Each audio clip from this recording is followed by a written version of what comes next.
clock didn't chime at midnight. Instead, it gasped. Zubair stood in the center of the grand hallway of Haveli number 13. The air was thick, smelling of wet earth and copper, the unmistakable scent of old, dried blood. Outside, the moon was a sickly pale sliver, casting shadows that seemed to move independently of the furniture. The threshold of the damned. He had been warned. The locals in the village wouldn't even point toward the estate. They claimed the previous owner didn't die. He simply faded until there was nothing left but his screams embedded in the wood of the walls. Zubair climbed the grand staircase. Each step groaned like a dying animal. At the end of the corridor on the third floor stood a door bound in heavy, rusted chains. He didn't have a key, but as his fingers brushed the cold iron, the metal pulsated. The chains didn't break. They dissolved, turning into a black, oily liquid that sank into the floorboards. The mirror of souls. The room was empty, save for a floor-to-ceiling Victorian mirror. The glass wasn't silver, it was charcoal black. As Zubair raised his flashlight, the beam hit the glass, but no light reflected back. The mirror swallowed the light. He stepped closer, drawn by a rhythmic thumping sound, like a heart beating behind the glass.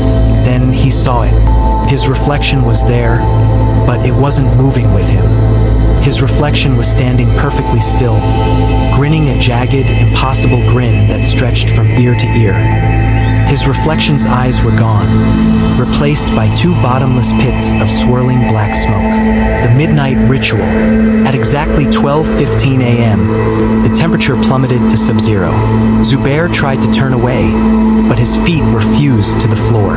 The other Zubair inside the mirror slowly raised a hand and pressed it against the glass from the inside. "It's cold in here," a voice whispered, not from the room, but from inside Zubair's own skull. "Swap with me. Give me your skin. Give me your sun." The glass began to ripple like water. A pale, gray hand, thin as a skeleton, reached out of the mirror and grabbed Zubair's throat. The grip was ice. He tried to scream, but his voice was being pulled out of his lungs and into the mirror. The eternal void. The walls of the room began to bleed a thick, black bile. The floor transformed into a sea of grasping, pale hands, the forgotten ones who had bought this house before him. They pulled at his ankles, dragging him toward the rippling black glass. As his face was pressed against the cold surface of the mirror, he saw the truth. The room he was in was the fake one. The world inside the mirror was the real prison. With one final, violent tug, Zubair was pulled through. The aftermath. The next morning, the sun shone brightly on the Haveli. A real estate agent walked in, whistling a tune. He climbed to the third floor and saw the beautiful antique mirror. "Magnificent," the agent whispered, admiring the craftsmanship. He didn't notice the figure deep inside the glass.